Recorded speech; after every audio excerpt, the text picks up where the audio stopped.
UFC Louisville. This is the weigh-in recap show, full card predictions, and the betting breakdown. I'm looking forward to talking about each of the matchups on this card after seeing the fighters on the scales. So make sure you guys smash the like button. If you're new to the channel, subscribe. Turn the post notifications on and make sure you share the video as well. And also note, Fight Companion is going down at 5 p.m. Eastern time Saturday for the full UFC Louisville card. Do not miss it. And let's get into the fight. Starting the card off, ladies are going after it. It's Puja Tomar versus Rayanne Amanda. I'm picking Amanda to win. I think she's going to be a tad bit better everywhere than Tomar. What do we really know about Tomar? She was a one championship washout. She's a small girl at 115 pounds. It looks like she's carrying some visible body fat. We'll bring up the scales in a second.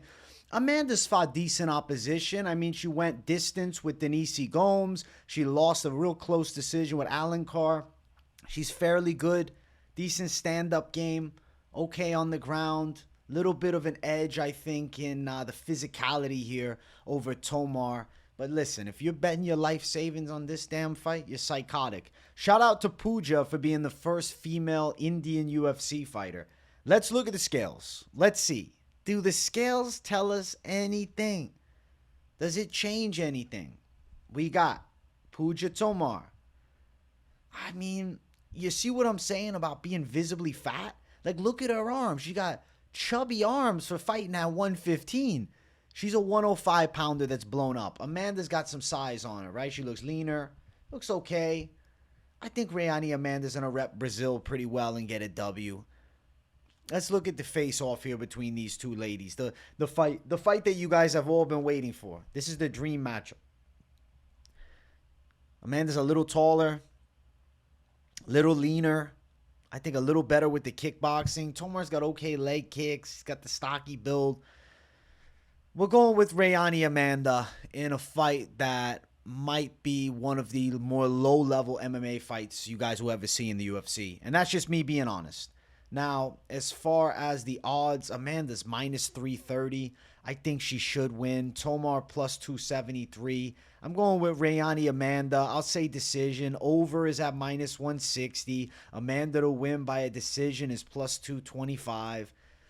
Rayanne Amanda by decision at plus 225?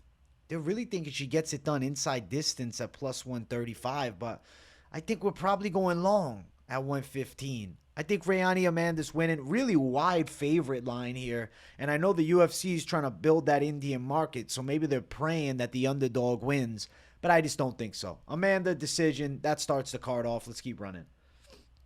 Next fight on the card, we have Cody Stamann versus Taylor Lapilus.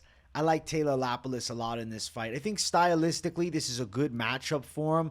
I know Lapilus is, primarily known for the kickboxing game, the slickness from the outside, but he's not an easy guy to bully in the grappling department, especially when he has such a big range advantage. I think Lapilus is going to be on point, defending takedowns from Cody Stamann. I think he's going to be kicking him from the outside, jabbing him up from the outside, moving on him from range. We got the big cage to work with, which is a positive factor for Lapilus here. I think Stamann, we've seen his level. He's okay. He's a good pressure wrestler. He's at a damn 8.5-inch reach advantage, and these guys are the same exact height. My God, he's got short arms.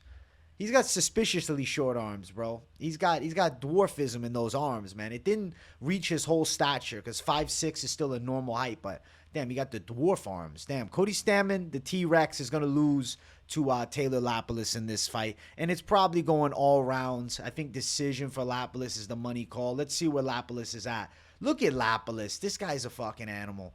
It looks like he has a real bad receding hairline, but it's actually just a birthmark. The hairline is kind of bad too, but you know what? The birthmark at the center, I don't know. It kind of gives him like a pseudo Clubber Lang type style of hair. I kind of like it for him. Taylor Lapilus is a pretty confident pick from me. I think he's going to go out and look good. Now we got to find our boy Cody Stamann. Where's he at? I know one thing about Cody Stamann is he looked fucking shredded. But I also know another thing. He somehow aged about 3 years since his last fight. 3 or 4 years. He looks a lot older in his face. I think Taylor Lapilus is going to touch him up from range, avoid takedowns. and pull off a win. If he gets a knockout, that's amazing. That'd be sick, but Cody Stamann is not an easy guy to put away. Lapilus should be the winner, though, and he's a confident call. The money line's a little wide. We'll look at the odds in a sec. I'm just looking at the face-off here. Both guys in good shape. Lapilus is actually a little bit taller than 5'6", and Cody Stamann, obviously, we know, massive reach disadvantage. As far as the odds, Lapilus sits at -279, the favorite. He's been a high confident pick for me all week, and I see him winning. Stamann +239 is the underdog. I do think we're going over at -370. Lapilus, I know it's a chalky line, so you're probably not straight money lining it, but a confident parlay piece for me is Taylor Lapilus. I think he has a great chance of winning this Saturday. I think he's going to style on Cody Stamann, and I'm very excited to see Lapilus fight again. I like Lapilus a lot. He's 32, good record, 19-4, French contender on the come up. I know he lost to Basharat, but Farid Basharat is really good, man. Farid is way better than his brother Javid. So I think Taylor Lapilus can still do good things inside of the UFC. Aries FC champ, a proven winner in the sport, and I think he's going to be the winner here Saturday. Let's go. Next fight on the card, we have ladies going after it. It's Eduarda Moura versus Denise Gomes. And can I tell you guys something? Eduarda Moura misses weight again. Comes in half a pound over. At least she wasn't 3 pounds over. But half a pound over still is horrible. She's missed weight twice. Now, I've heard kind of complaints, people saying that the scale is heavy or that the scale in the back was light, so everybody was like a pound off of weight. So that could have contributed to the issue, but Moura looked like she had a pretty difficult weight cut down to 115 pounds, or rather 116 and a half. It definitely wasn't easy for her. I'm picking Moura to win. I think the grappling skill set is going to come in handy here. She's naturally a lot larger than Denise Gomes, and she missed weight too. Let's look at the scales, and let's see how these ladies are looking. Let's look at Denise Gomes first, who's right here. Denise Gomes. There she is. Earrings in, shaved head. Looking ready to fucking kill. Looks ready for warfare. Kind of looks like that's a doppelganger of Gilbert Burns with earrings. I don't know. Maybe with a little bit of a shorter haircut or something like that. But Denise Gomes is dangerous on the feet. Denise Gilbert Burns Gomes is dangerous on the feet. And then her opponent, Eduarda Moura, is somewhere. Maybe she's nowhere to be found. There she is. You can see Moura looked a little drained out with the weight cut. You could tell it was difficult. Even when you saw her body language, she was definitely feeling the effects. Doesn't look awfully unhealthy, though. Isn't like scarecrow looking. It's a little bit sucked in the face. I think Eduarda Moura is going to be okay come fight night. I think she'll rehydrate nicely. Let's look at the face-off between these two. Let's see. See if the face-off changes anything. Let's see if the face-off changes any feelings inside. Eduarda Moura is tall. A little bit of the length edge. I think she's going to fill into the frame at 115 pretty nicely. Denise Gomes on the opposite side is a powerful striker, but I think that's the only place she can win, whereas Moura is probably going to have success putting Gomes on her back. So I'm going to go with Eduarda Moura. She's a pretty strong grappler. I think that she's got the physicality to give Gomes a lot of problems, and I'm going to pick her here. -200 for Eduarda Moura. Denise Gomes is +170. Moura to win inside of the distance sits at +170. She could definitely get it done inside distance. I mean, almost all of her wins are finishes, 9 finishes. The one fight in which she had a close decision was against this Journey woman who had fought like Weili Zhang and Amanda Hebas and like all these decent females at one point. And yeah, she gave Moura a difficult fight, but the girl went distance with her, and that was some years ago. That was a less developed Moura. I think Moura is live to finish Gomes on the ground. I wouldn't throw your life savings on it, but I do think Moura -200, very live to win with grappling control. I expect her to land a lot of takedowns. We've seen Denise Gomes taken down a bit inside of the UFC, and the girls that have taken her down are Angela Hill and Loma Lukbume, neither known for their offensive wrestling. Moura is known for a good offensive wrestling game, and I think she's going to be pretty successful here. So we're going Moura for the W.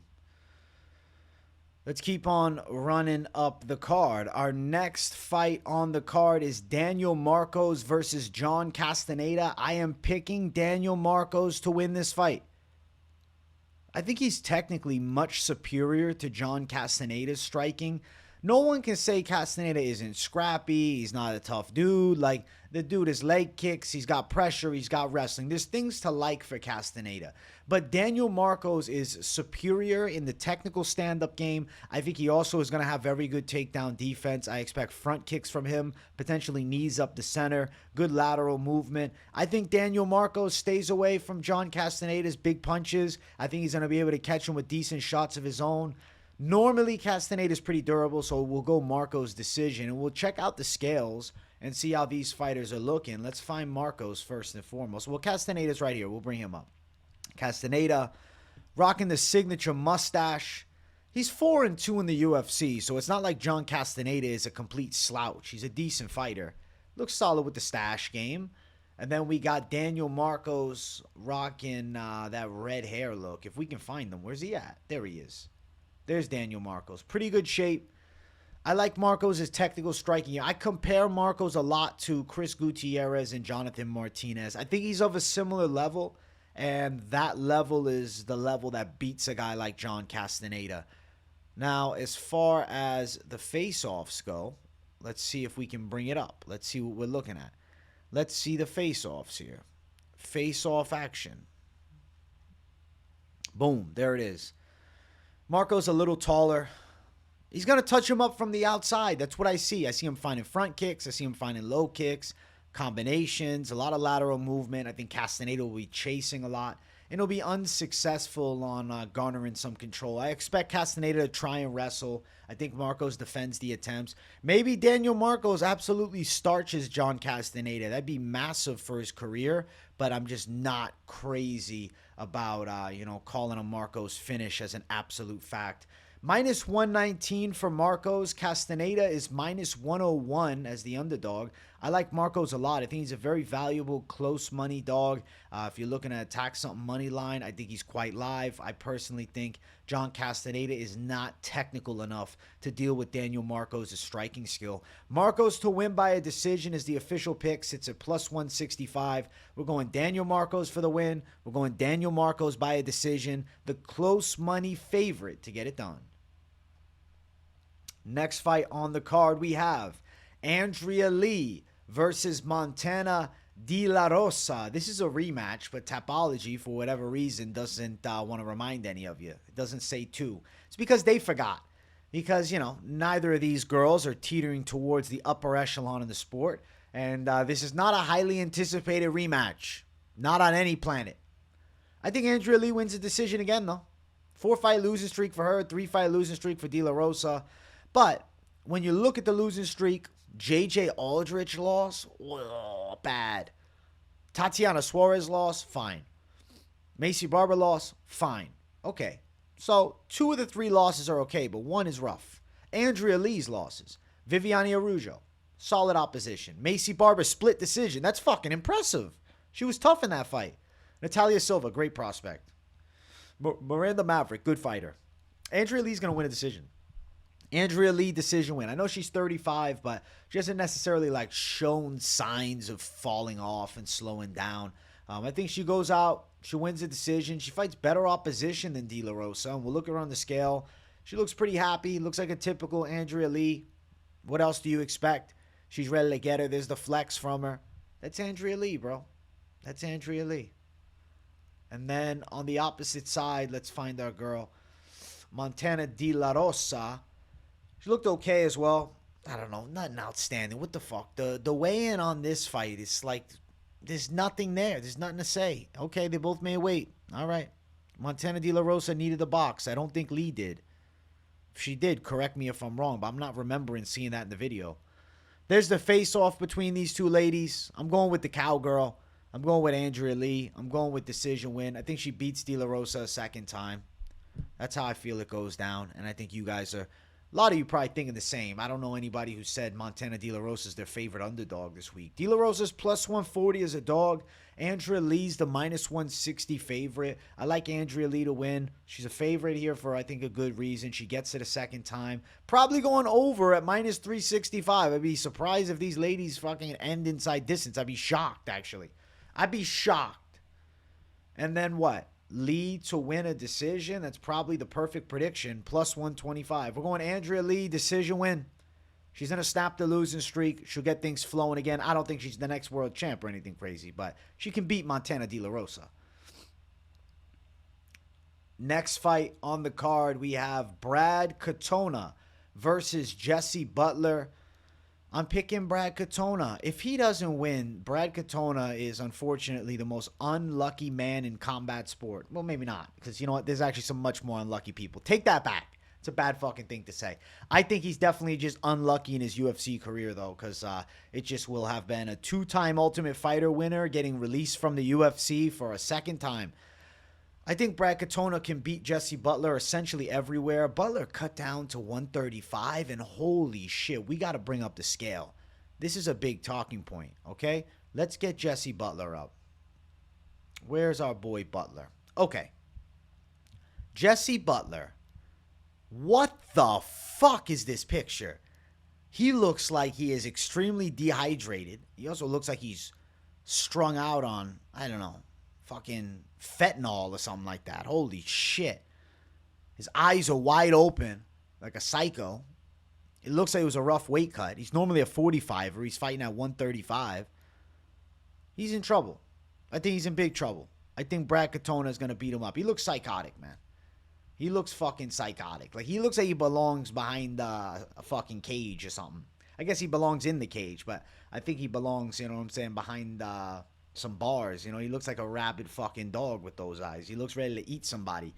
But that doesn't mean I'm picking him to win. No. Brad Katona, with the short reach, is going to pull through. He looks like a manlet, bro.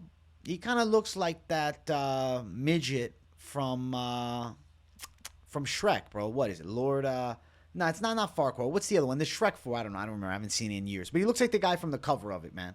And that's him. Hopefully you know who I'm talking about. Let me pull up the face-off between these two freak shows here. There's the face-off. Butler's way taller, but he's skinny. Butler is skinny, man.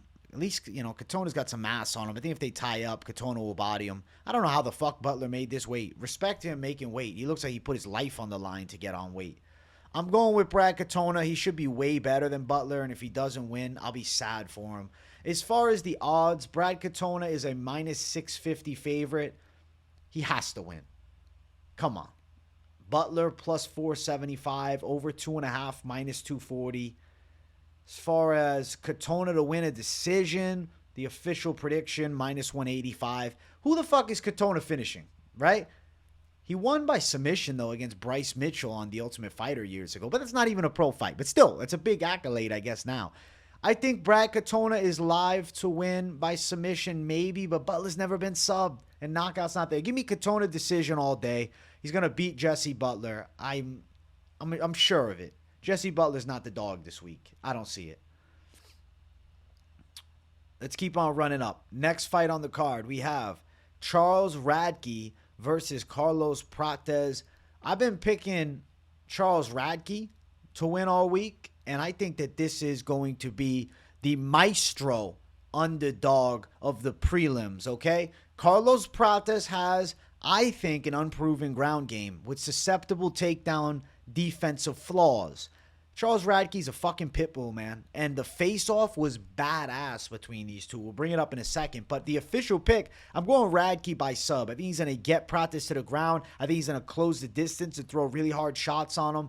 I think Carlos Prates from the outside is dangerous for sure. He's got good Muay Thai from distance. But if Charles Radtke can tie up with him and put him on his back, I think he can have great successes there. Now, as far as the skills, I have to get a yawn in. I'm sorry, guys. I'm getting my oxygen back. It wasn't a sleepy yawn.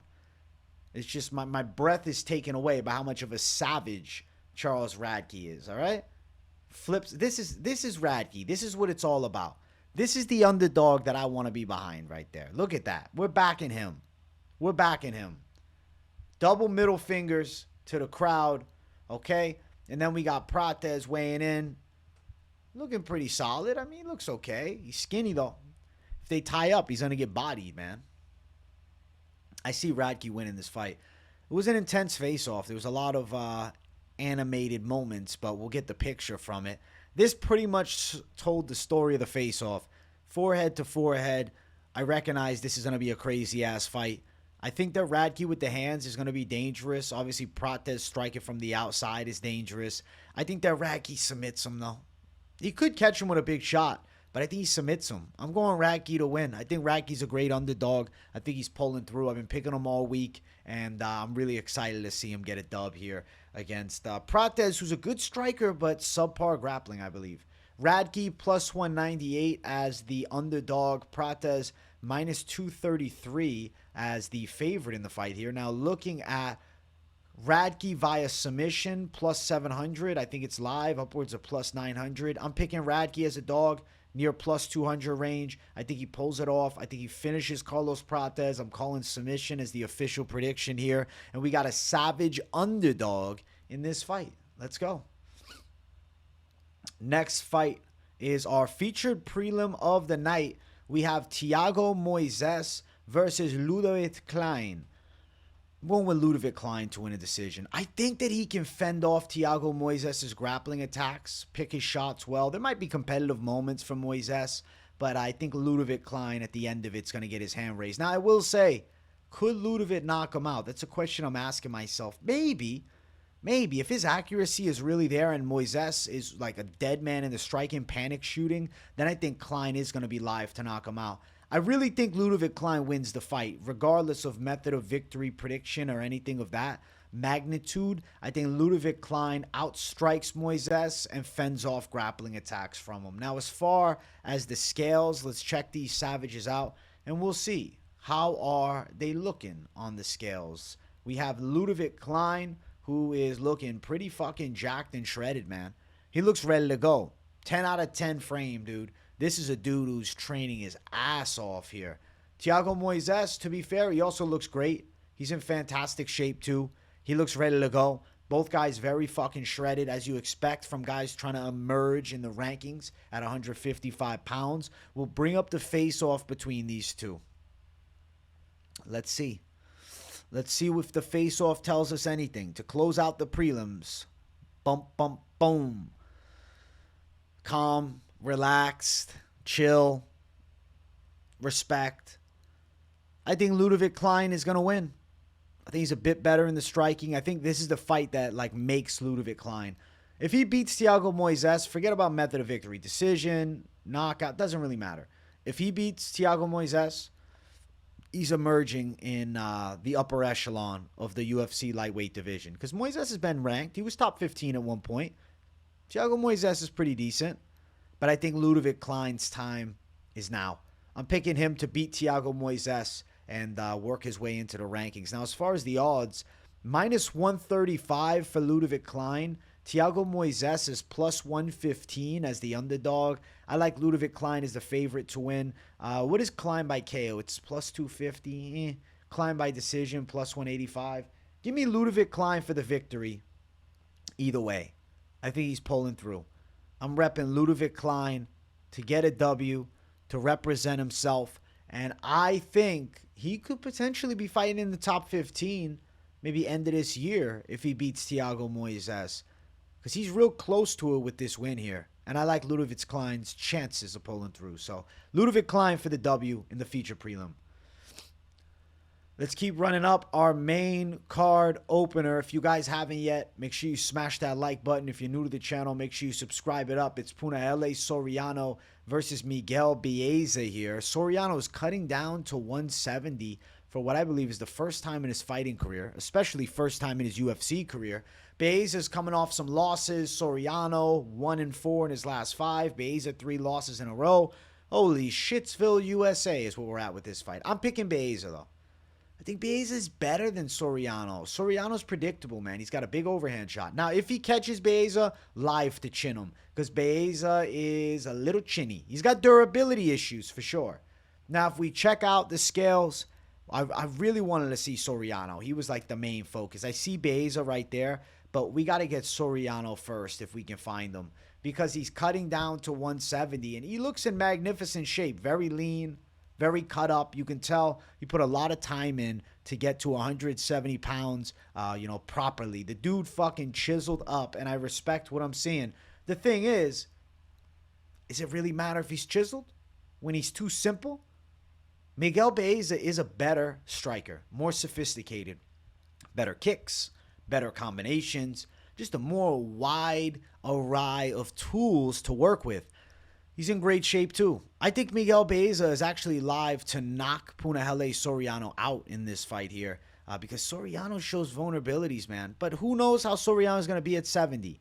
Is he chinnier or is he the best version of himself? I guess we'll find out. I still have faith Miguel Baeza has a UFC future, and losing 4 in a row, this would probably result in him being released from the UFC. Maybe the same can be said about Soriano, though, to be honest. So fighting for their jobs here. There's a ton on the line. I'm going to say Miguel Baeza goes out and gets a TKO win over Punahele Soriano. But betting-wise, risky territory, man, because I think Baeza is just too fucking chinny. Soriano's plus 170. Like, Soriano could knock him out. Soriano KO's plus 290. Baeza KO plus 200. To be fair, Baeza's jiu-jitsu's not bad either. Baeza wins by sub plus 350. So no, like, magnificent odds here for this fight on anything. I do think we're going under 2.5, which is minus 240. Baeza's a minus 195 favorite in this fight. So a little bit on the wide side. I don't like the money line simply because I am relying on Baeza's durability. Like, I think his skill, yes, but durability, I really don't fucking like it, man. Look at the losses. Knockout, decision. But I will say, when you break down the losses of Baeza, the Baeza versus Fialho fight, you say, oh, he lost to Andre Fialho. Fialho sucks. At the time that he lost to Andre Fialho, Fialho fought really well against Michel Pereira and went the distance in the fight before. That was the best version of Andre Fialho. And Baeza was doing well in the striking before he got caught. Chaos Williams knocked him out. And then Ponzinibbio fight was incredibly close. Miguel Baeza is a technically very sound fighter, and I think he can snap it back into the right direction. I think he's beaten Punahele Soriano. I'm going Miguel Baeza via TKO in this fight, and I'm having some faith that he takes it home for us. Next fight on the card, we have Julian Marquez versus Zach Reese. I'm picking Zach Reese. He should whoop Julian Marquez. Marquez is a journeyman, bro. Like, he's 9-4. He's 34. He just, I don't know. I feel like for some reason I'd imagine he has more fights. He's okay. He got stopped last time by Marc-Andre Barriault. I mean, he looked good early in the fight, to be fair. But why did he look good? Because he literally gave everything that he had to survive and thrive in a first round with Marc-Andre Barriault. And then he got stopped in the next round because he was completely gassed. He's not very physically fit. He's not in the best shape. He's not in horrible shape, but he doesn't have a high-caliber gas tank. Ground skills are okay. He has been taken down before. He's been knocked out. I think Zach Reese is live to catch him on the feet. I think Zach Reese is live to sub him on the ground. I think Zach Reese is a lot better than just a guy who got knocked out by Cody Brundage and then faded off into oblivion. He won on Contender Series, and he had some hype coming into the UFC. He's now an underdog. I think he's beating Julian Marquez's ass. I'm going with Zach Reese as a dog. Zach Reese as an underdog is the pick. Where's Reese here? Zach Reese. Look at the shreds. Great shape. Badass mullet. How do you fucking not represent the guy with the mullet? Come on. Team mullet for the W. And then down below, we got the kind of weird looking Julian Marquez. You know how Marquez is. He's a goofball. This is just screaming to me that he's going to lose the fight. I don't know. The aura about it. Everything is screaming he's going to lose. Now, as far as the face-off, let's see. Let's see what the face-off holds for us. Let's see what the face-off tells us. Is there any magic the face-off teaches us? Zach Reese is taller by a little bit. I think he's beating Julian Marquez, man. I do. I really believe it. Zach Reese for the win. I think he's going to pull off a submission. He can send Marquez out and maybe even retire him here. We're going Zach Reese for the W. Reese is a dog, like I said, sitting at plus 116. Give me the underdog. Marquez minus 136. Just go underdog inside distance. Oh, it's plus 115. Reese by KO is plus 265. Reese by sub is plus 375. Reese is a plus 116 underdog in this fight. Give me Zachary Reese for the W. Under 2.5 minus 360. Probably likely. Zach Reese should win. I like him as a dog. My chat likes him as a dog. The masses like him as a dog. And I think he's going to win. So we're going with Zach Reese to beat Julian Marquez here. Let's keep running up. Our next fight on the card brings us to a battle that has me very excited. Bruno Ferreira versus Dustin Stoltzfus. I think it's guaranteed violence. I'm picking Bruno Ferreira via knockout. The mentality I have here is Bruno Ferreira is probably going to pressure Stoltzfus, make him incredibly uncomfortable, and then knock him out in the first round. I'm going Ferreira by first round knockout, and I'm pretty confident that he wins. But I do want to say something for the avid Ferreira, parlayers. Simple thing. Have something without him for one simple fact, okay? When you get into round 2, this is a territory that Ferreira's not comfortable in. He's been like a minute into round 2. He's never been in a third round. He's never been halfway through a second round. So if Dustin Stoltzfus survives a storm in round 1, Ferreira could be incredibly gassed in round 2 or 3. Now, that doesn't mean he definitely will be. I was talking about this during a live stream, and people were saying, oh, how do you know Ferreira doesn't have a gas tank? I'm not saying that he definitely does not have the gas to go long in this fight. But what I'm saying is there is no evidence that he does. I know for a fact he's a knockout artist. I know for a fact he's got pretty good takedown defense. But I don't know if the gas tank holds up when we get into the later stages of the fight. Now, we may never get there. He might run right through Dustin Stoltzfus. But to not put the cautionary tale, that would be, disregarding valid information here. And Bruno Ferreira's frame is not a frame of a guy that is high pace for 25 minutes. Or high pace for 15 minutes, rather, in this fight is a 3-rounder. But you get what I'm saying? Just something worth mentioning. He's a powerhouse. And powerhouses tend to slow down later in fights. But we probably won't get there because Dustin Stoltzfus is incredibly hittable, and I think he's going to get clipped. But I will say Stoltzfus looks fucking shredded. Stoltzfus looks kind of chatted up. He looks better without the beard. Stoltzfus looks like a badass. Bruno Ferreira, pretty jacked as well. Short and stocky jacked. He's a powerhouse. But, look at the frame. That is not a frame that screams to me 15-minute hard cardio. If Ferreira's gassed out, Stoltzfus on the ground's live for submission. So I'm giving you guys the cautionary tale just so if you want to hedge something, you have it in the back of your mind. Because you know what? I don't want to see everybody throw the bank on Ferreira and then if he fumbled. Now, I do think he's going to win. I'm calling him by knockout. I think it's either you're picking Ferreira by knockout or nothing. What is he going to do? Win a fucking split decision? I'd be shocked. There's the face-off. Ferreira's got a little bit of the height disadvantage. He's going to look to put pressure and throw hard. Stoltzfus, a little bit stiff. He's hittable for sure. Ferreira might absolutely starch him. I'll predict that he is going to absolutely starch him. As far as the odds, though, Bruno Ferreira, he's a minus 275 favorite. Dustin Stoltzfus, a plus 220 dog. Stoltzfus to win via submission is plus 600 with a Ferreira KO at minus 150. I mean, Ferreira's winning by knockout or nothing. I mean, look at his game, bro. Look, KO. We'll click on the record real quick. When's Ferreira won by anything other than knockout? What is it, 9 knockouts? 8 knockouts, 3 submissions. And Dustin Stoltzfus has good jiu-jitsu. Last time he won a fight by submission, a fucking triangle choke back in 2021. Yeah, he's probably KOing Dustin in the first round. So we're going Bruno Ferreira via knockout as the official pick. But cautionary tale, just an idea. Who knows? If Stoltzfus survives that first round, things could change. And things could change quick. Maybe the live betting odds will be fun to play. We'll see. Ferreira for the win. Let's keep on running up the card. Got to pop a zin in before we get to our featured bout of the night. We got Raul Rosas Jr. versus Ricky Tercios. I don't give a fuck. Rosas Jr. is going to body him. Rosas Jr. is going to body him. Rosas Jr. is going to bully him. I got faith in Rosas Jr., bro. Tercios does not have the takedown defense, the physicality, the pop, the power, the speed. None of the things that Tercios does well are places where I think Rosas is going to struggle. Rosas will be fine on the feet with Tercios. Rosas will be fine on the ground. And he'll also be on top of Tercios. Tercios is too comfortable off his back. Rosas decision. I'm confident in Raul Rosas, man. I don't think he's going to be a bust. And he's almost 20 now. He's growing up on us, man. He's growing up right in front of our eyes. Let's look at the UFC Louisville weigh-ins between these two. I don't know why I added the UFC Louisville, but fuck it. You know what I'm saying? I add a little flair for the main card.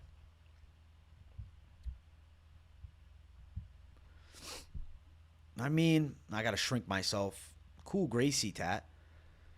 Looks okay. I mean, I feel like Tercios' biceps are actually looking pretty jacked. I don't know if he's been hitting curls like twice a week or something like that to grow those biceps. Normally his arms look skinnier. Maybe because he doesn't want to get bodied by a 19-year-old. He's been hitting the weight room a little bit, which is not something he normally does. But, bro, Raul Rosas is growing up on us. He's developing into more of a man physique. Look at the muscles, bro. He's gotten more jacked. Rosas is going to do well here. He's going to fucking destroy Tercios. I would love to see him get a finish, but, like, I'm not thinking it's something that you throw your confident bet on, you know? There's the face-off. Rosas looked very fucking intense, as did Tercios. But I think Rosas is just a significantly better athlete with better physicality, better wrestling tools. His loss to Christian Rodriguez is forgivable. I like Raul Rosas to win with confidence, man. Rosas is minus 220, the favorite, as he should be. Ricky Tercios is plus 185. I'm telling you, Rosas Jr., very confident pick. I'm confident as fuck, man. Seeing how good Rodriguez is doing right now, too. Rosas by decision, plus 200. Give me Raul Rosas Jr. Give me win. Give me decision. Give me domination. What's the submission line? Now I'm just curious. If he somehow pulled off a sub. Plus 150. A knockout's plus 650. Bro, if Rosas strikes with Tercios and knocked him the fuck out, that would be the most badass performance of the night. I'd be hype as fuck.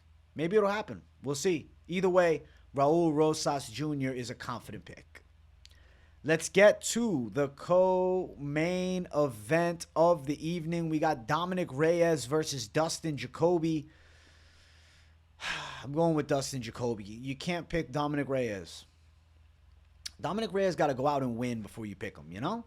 He's on a 4-fight losing streak. He looks like a corpse of him, you know, his former self. And I think he's fallen off completely. Dustin Jacoby is a good kickboxer, former pro. He's a good striker from the outside. He was a UFC fighter before he was a pro kickboxer, before he was a glory kickboxer. He was in the UFC. He went to kickboxing, got way better, came back into MMA, and is now, you know, top 15 material. And he's got knockout power. I know Dominic Reyes is the guy that nearly beat John Jones. He probably deserved the win. But since then, he's completely fallen from grace, and that fight took everything out of him. He's got 3 straight knockout losses. He doesn't look the same. Certain guys never bounce back well from a loss, and I think Reyes might unfortunately be one of those guys. I think Dustin Jacoby could put him out. I think Reyes' chin is gone. I think Jacoby could catch him with a good punch, potentially put him down flat.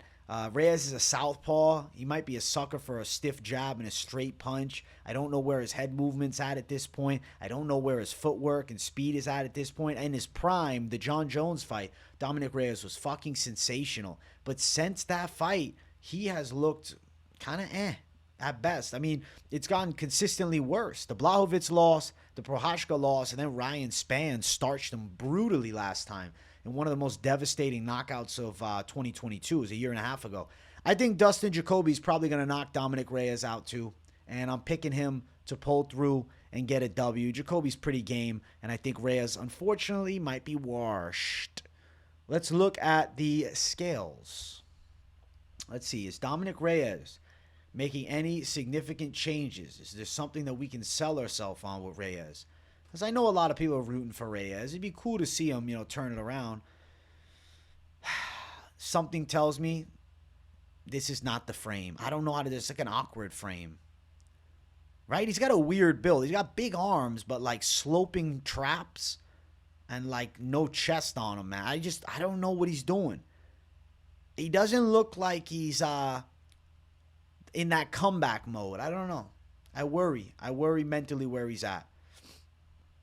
Jacoby looks pretty typical. Looks pretty badass. Decent shape for him. I'm picking Dustin Jacoby to win. Now let's check out the scales. The face-offs, rather. Let's check out the face-offs. Let's see. What do they look like going nose to nose? What's the vibe of these two staring each other down? Reyes is a little bit taller, but about the same height for both. Damn, I think Dustin Jacoby's going to knock Dominic Reyes into retirement, guys. Sad to say, but I am going to say that is the case. But I will be very happy for Dominic Reyes if he wins. So I'm not thinking I'm going to throw down at minus 235 for Dustin Jacoby. Reyes is a plus 200 underdog. I know some people are on him, having some hope. And, hey, more power to you. Good luck. Jacoby to win by KO is plus 140. Reyes to win by KO plus 300. Fight to go under is minus 145. Well, how Reyes' durability has been lately wouldn't be surprising. It's crazy the fall from grace Dominic Reyes has had, man. Holy shit. I'm picking Dustin Jacoby to beat him. I think he pulls it off, and I think Reyes loses 5 straight. He's falling into the Tony Ferguson category if he keeps on fighting, man. He might end up losing 8 in a row if he doesn't retire. But I do suggest to you, if he loses here, this might be the last time we see him. So, Dustin Jacoby for the win. Let's jump to the main event of the evening. If you guys have not yet, make sure you smash that like button. And if you're new to the channel, subscribe it up. We have Jared Cannonier versus Nasruddin Imavov. I am picking Jared Cannonier. I'm going underdog lock this week. Why? Because I assumed Jared Cannonier would be a minus 200 favorite. He's a plus 105-ish underdog here against Imavov. Let me tell you about Jared Cannonier. He finishes fights better than he starts them. With Marvin Vettori, he had a rough first round. And I think he might have a bad first round here against Imavov. But he's not going to get knocked out. Second round, he starts finding his rhythm and range. Third, fourth, and fifth, he completely takes over. And Imavov gets flat-footed late in fights. He slows down. He looks up at the clock. Not that he has no gas tank, but he doesn't have the same explosiveness as a Jared Cannonier does late in fights. And Jared Cannonier is going to finish the fight better, and he's going to secure a win on the judges' scorecards. I see him beating Imavov. Imavov does not have the fight-stopping power. He's not going to have the sting to keep Jared Cannonier off of him. I think Cannonier may even end up on top of him at some point in this fight, throwing some ground and pound. So I'm picking Jared Cannonier as a dog here in this fight. I think he's going to win, and he's a very confident call. Now, as far as the scales, let's see what we're looking at. We got them at the top. We got Jared Cannonier. We got the face off. What am I doing? We got Nasruddin Imavov, shredded, great shape, coming together beautifully. Okay? We got Jared Cannonier, shredded, great shape, doesn't even look close to 40. He looks 33. And, of course, I'm not fucking showing his full frame. We'll go through it again. But both guys, side by side, great physiques for both, great shape for both. We recognize what we have at stake here. This is a fight that is, teetering towards the number one contender spot, really. Now let's check out the face-off between these two. There it is. Imavov a bit taller, obviously has that edge in the height. And Imavov does have good kicks from the outside. He controls range pretty well. And I think he'll do well early, but Cannonier will find range. And as this fight starts wearing on and the fight starts settling in and both guys get tired, Cannonier will be less tired. Cannonier will show less effects from being tired. He'll still be more powerful and explosive, and he's going to beat Nasruddin Imavov here in this fight. I'm picking him to pull through and get the W. As a dog, plus 105, Jared Cannonier. Imavov, minus 125, the favorite. I do think we're probably going over 2.5 at minus 285. I'm predicting a decision, but a later stoppage for Cannonier wouldn't be insane. He's got the power. Cannonier by decision is plus 235. I like Cannonier down the money line. Underdog money line. Jared Cannonier. I'm locking him up this week. I think he's a great underdog. I think he can beat Nasruddin Imavov. Cannonier crazy is the people's picks. My God, 71% of the people picking him. Wow. As a dog, too. It's a little scary that everybody's on him. But I do think Jared Cannonier wins. I think he can stay in Imavov's face, make it a nasty fight. I think he's going to close distance well. If Jared Cannonier looks similar to how he did a year ago against Marvin Vettori, this is a very winnable fight here for him against Nasruddin Imavov. You look at Imavov last one, the Lidze fight was okay. He deserved the win. The Curtis no contest, he was winning that fight. Sean Strickland lost, no shame in it. I know Cannonier is a close decision win over Strickland. A lot of people say controversial, but still a win nonetheless. Buckley fight. It was close late, and Buckley put it on him in the later stage in the 3rd round. Beat up Shabazian. I'm going Jared Cannonier. I'm going to go win by decision. I think he pulls through, and I do think Jared Cannonier is still a top contender by the end of Saturday. We're going Cannonier as a dog. We're locking it up, and we're picking him. Savage main event call. We're going with the dog. But I'm not done just yet, guys. We got to talk about some post-weigh-in parlays, okay? How are things feeling after the weigh-ins? Well, I want to come up with the lock parlay. I think Taylor Lapilus is a really good call. And I think Taylor Lapilus alongside of a pick of Raul Rosas Jr. makes a lot of sense. You're getting pretty much even money for that at minus 100. I think there's a real good shot that this actually comes to fruition. Now, if you want to throw, a little more on it, but you want to keep it much more in the teetering confidence side rather than chasing value, plus 133 for Katona. I think these 3 is a heavy hitter parlay. I think it comes through. Now, if you're like, fuck Lapilus, fuck Rosas, you don't want either of them, I'll take them off. We'll take off Rosas first. We'll remove him. Okay, now we're also going to remove Taylor Lapilus here from this parlay because I want to come up with like a complete alternate, something, totally different for you guys. Boom. If you leave Katona in, because let's be real, he should win. Daniel Marcos and him does bring you to plus 118. Not great because Marcos' money line is already minus 115, but it does bring you to the plus money territory at the least. Now, if you want to take Katona off, I understand. A Daniel Marcos call with some savagery on the slate, and you're like, fuck it, I want Andrea Lee. You think she's going to win? Plus 212. I think Daniel Marcos is very live to win this fight. I see him finding good shots. I think him and a Radtke dog and a close money call is a nice little plus 460. I think that could come through. If you don't like Radtke, but you're kind of feeling the side of Reese, maybe you're going Daniel Marcos with Zachary Reese, brings you to plus 311. I think that's a solid call too. I think there's some decent calls you can make. If you like the main event, Jared Cannonier plus 743. I guess we might as well go savage mode now and throw in the heat with the side of Radtke too. Plus 2,430 if we hit 3 underdogs and 1 very close money favorite. I like where these calls are at, man. I also think my confidence on Ľudovít Klein post-weigh-in has grown a little bit. Ľudovít Klein, pretty good call. Him and Taylor Lapilus is a little alternate action that you might be rocking with. Maybe you're throwing Daniel Marcos in too, plus 370, or maybe he's go Katona. Boom, plus 193. This one here, minus 167, Lapilus and Katona. It's better than just playing, minus 270, I guess. You get a better line, minus 167. I think this is live too.